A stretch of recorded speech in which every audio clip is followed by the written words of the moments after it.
3 ते 4 दिवसापासून चिपळूणमध्ये मुसळधार पाऊस पडतोय आणि त्यामुळेच आपण बघतोय की वाशिष्ठी नदीच्या पाणी पातळीमध्ये वाढ झालेली आहे। आणि मी आता रेल्वे स्टेशनकडे जो ब्रिज जातो ना, त्या ब्रिजवरती उभा आहे।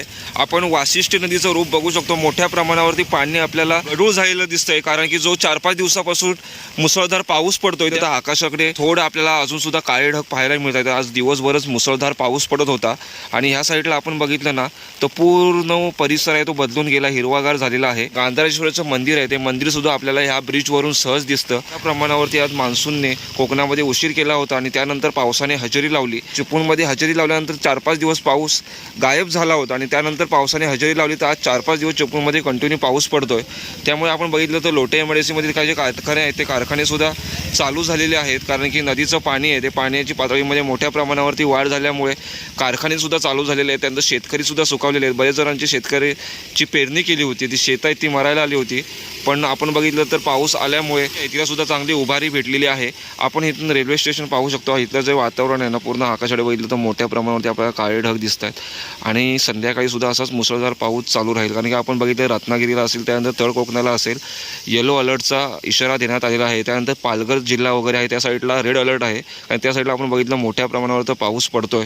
आणि चिपळूणमध्ये सुद्धा 3-4 दिवसापासून जो मुसळधार पाऊस पडतोय, त्यामुळे वाशिष्ठी नदीच्या पाणी पातळीमध्ये चांगल्या प्रकारे वाढ झाल्यामुळे सगळेजण सुकावले आहेत। त्याला इथून सुंदर असं दृश्य पाहायला मिळतं। गांधारेश्वराचं मंदिर आपल्याला इथून पाहायला मिळतं। मंदिरामध्ये आपल्याला लाईट लागलेल्या दिसत आहेत ना, त्यामुळे जो प्रकाश आहे तो प्रकाश आपल्याला वाशिष्ठी नदीमध्ये रिफ्लेक्ट होताना दिसतंय।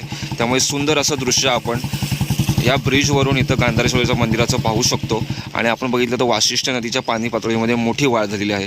आणि थोडं मी तुम्हाला झूम करून दाखवतो, त्याला आपल्याला मोठ्या प्रमाणावरती धुक्यासारखं दिसतंय, म्हणजे त्या साईडला सुद्धा खूप मोठ्या प्रमाणावरती आपल्याला पाऊस पडताना पाहायला मिळतोय। आणि त्यानंतर इथून आपल्याला सुंदर आणि शंकराचं देवस्थान असलेलं गांधारेश्वर मंदिराचं दृश्यसुद्धा आपल्याला इथून पाहता येतं। थोडं आकाशाकडे सुद्धा तुम्हाला झूम करून दाखवतो। मोठ्या प्रमाणावरती काळे ढग आपल्याला आकाशाकडे पाहायला मिळत आहेत। कोकण किनारपट्टीला असेल तर मोठ्या प्रमाणावरती आपल्याला बघितलं तर पावसाने सुरुवात केली आहे। 4-5 दिवसापासून मुसळधार पाऊस लागतोय आणि येलो अलर्टसुद्धा देण्यात आलेला आहे। आणि आपण बघितलं इतर भागामध्ये सुद्धा मुसळधार पाऊस पडत असताना कोकणामध्ये सुद्धा चांगल्या प्रकारे हजेरी लावल्यामुळे सगळेजण सुकावलेले आहेत। लोटे एमआयडीसीतले जे कारखाने आहेत ते कारखाने सुद्धा चालू झालेले आहेत। संध्याकाळचे जवळजवळ 6:45 वाजलेत तरी आपण मोठ्या प्रमाणावरती आपल्याला प्रकाश पाहायला मिळत आहे। 4 ते 5 दिवसापासून चिपळूणमध्ये मुसळधार पाऊस पडतोय। वाशिष्ठी नदीच्या पाणी पातळीमध्ये मोठ्या प्रमाणावरती वाढ झालेली आहे। मी आता वाशिष्ठी नदीचा रेल्वे स्टेशनकडे जो पूल जातो त्या ब्रिजवरती उभा आहे। माझ्या मागच्या बाजूला तुम्हाला सुंदर असं मंदिरसुद्धा पाहता येतं। त्यामध्ये आपल्याला जे लाईट दिसत आहे त्या लाईट ज्या पाण्यामध्ये रिफ्लेक्ट होतात, त्यामुळे आपल्याला सुंदर असं दृश्य पाहायला मिळतं आहे। आता बघितलं चिपळूणमध्ये सुद्धा मुसळधार पाऊस चालू आहे। संध्याकाळचे 7 वाजलेत आणि आपण बघितलं आज दिवसभरच मुसळधार पावसाने हजेरी लावली। 4-5 दिवसापासून जो मुसळधार पाऊस पडतोय, त्यामुळे आपण बघू शकतो वाशिष्ठी नदीच्या पाणी पातळीमध्ये मोठ्या प्रमाणावरती वाढ झालेली आहे। आणि सगळेजण शेतकरी असतील, कोकणकर असतील, एमआयडीसी कामगार असतील, ते सुकावले असतील, कारण की बरेच जे एमआयडीसीमधले कारखाने बंद पडले होते ते कारखाने सुद्धा सुरू झालेले आहेत। 4-5 दिवस जो मुसळधार पाऊस पडतोय, त्यामुळे चांगल्या प्रकारे आपण बघितलं वाशिष्ठी नदीच्या पाणी पातळीमध्ये वाढ झालेली आहे। आपण मागच्या बाजूला बघितलं ना, तर आपल्याला थोडं दूरपर्यंत बघितलं तर मोठ्या प्रमाणावर आपल्याला धुकं दिसतं। त्यामुळे अंदाज येतो की सगळीकडे हा जो मुसळधार पाऊस आहे तो आपल्याला पडताना पाहायला मिळतो। खेड असेल, गुहागर असेल, त्यानंतर संगमेश्वर असेल, या साईडला आपल्याला कोकणामध्ये तळ कोकणामध्ये मुसळधार पाऊस पडताना पाहायला मिळतोय। चिपळूणमध्ये मुसळधार पाऊस पडतोय। चिपळूणमधील सर्वात सुंदर ठिकाणी मी आहे। वाशिष्ठीच्या तीरावरती असलेलं सुंदर असं शंकराचं देवस्थान श्री गांधारेश्वर मंदिरामध्ये मी आहे। आपण बघतोय की खूप मोठ्या प्रमाणावरती पाऊस चालू आहे आणि या मुसळधार पावसामध्ये जे गांधारेश्वर मंदिर आहे ना, खूप शोभून दिसतोय। आपण बघितलं तर इथं सुंदर असं दृश्य पाहायला मिळतं। वाशिष्ठी नदी आपल्याला इथून पाहायला मिळते। आपण बघितलं तर वाशिष्ठीच्या नदी पातळीमध्ये मोठ्या प्रमाणावरती आपल्याला वाढ झालेली पाहायला मिळते। जो 4-5 दिवसापासून पाऊस पडतोय ना, त्यामुळेच आपल्याला पाणी वाढलेलं पाहायला मिळते। आपण बघितलं तर इथे वाशिष्ठीच्या पाण्याची पातळी किती आहे आपण इथं अंदाज लावू शकतो। इथूनच खाली उतरून गेलो की आपण वाशिष्ठीच्या तीरावरती जातो आणि सुंदर असं आपल्याला इथून दृश्य पाहायला मिळतं आहे। काही वेळापूर्वी आपण आहे ना त्या समोरच्या ब्रिजवरती उभा होतो जो रेल्वे स्टेशनकडे जातो आणि तिथून आपल्याला सुंदर दृश्य आपल्याला इथलं पाहता येत होतं। आपण बघितलं तर काही ज्या ब्रिजवरती आहेत ना, आपल्याला चिपळूणकर दिसत आहेत, ते मच्छी पकडत आहेत। आणि आपण बघितलं तर वातावरण पूर्ण बदलून गेलं आहे।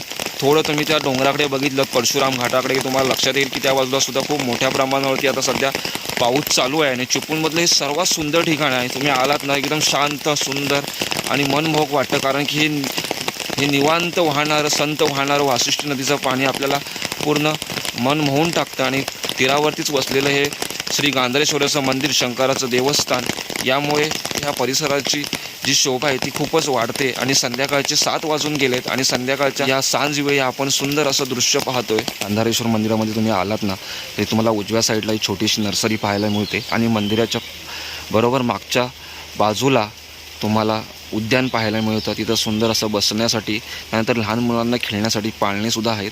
आणि आपल्याला हे सुंदर दिसतंय ना, ते श्री गांधारेश्वराचं मंदिर आहे आणि हे मंदिर आहे ते चिपळूणमधील वाशिष्ठी नदीच्या तीरावरतीच वसलेलं आहे. त्यामुळे ह्या मंदिराला एक वेगळं विशेष महत्त्व प्राप्त होतं आणि मंदिराच्या परिसरामध्येच आपल्याला ही विहीर पाहायला मिळते. त्या ठिकाणचं पाणी वापरून आपण गांधारेश्वराला अभिषेक घालू शकतो. आणि ह्या साईडला आपले जे एंट्री आहे ते ह्या बाजूला आहे आणि एंट्रीलाच आपल्याला भली मोठी अशी झाडं पाहायला मिळतात आणि निसर्गरम्य हे वातावरण आहे. आणि इथून समोर उतरून गेलात की तुम्ही वाशिष्ठीच्या तीरावरती जातात, इथं आपल्याला महात्मा गांधी स्मारक पाहायला मिळतं. तुम्हाला थोडं झूम करून दाखवतो. ह्या बाजूला आपल्याला जो डोंगर दिसतोय ना, तो परशुराम घाट आहे. आपल्याला त्या साईडला सुद्धा मोठ्या प्रमाणावरती पाऊस पडताना पाहायला मिळतं आहे.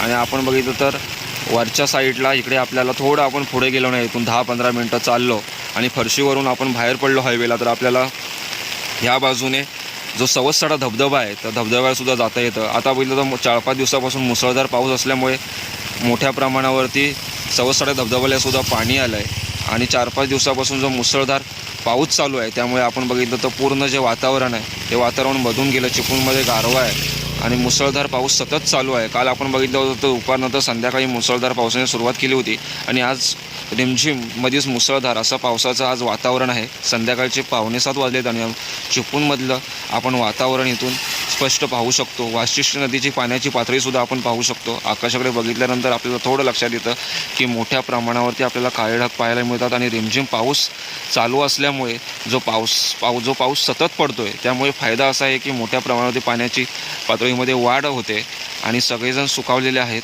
जवळजवळ आपण आता बघितलं तर पूर्ण जो जून महिना आहे तो संपलेला आहे. आजपासून जुलै महिना चालू होतो आहे आणि जुलै महिन्यामध्येच आपल्याला हळूहळू पुढचा जो महिना आहे तो मुसळधार पाऊस पडेल असं आपण आशा करूया. कारण की आपण बघितलं जून महिन्याच्या जवळजवळ अर्धा संपत आला तरी पावसाने हजेरी नव्हती लावली आणि जून महिन्याच्या एंडिंगमध्ये मुसळधार पावसाने सुरुवात केली आहे.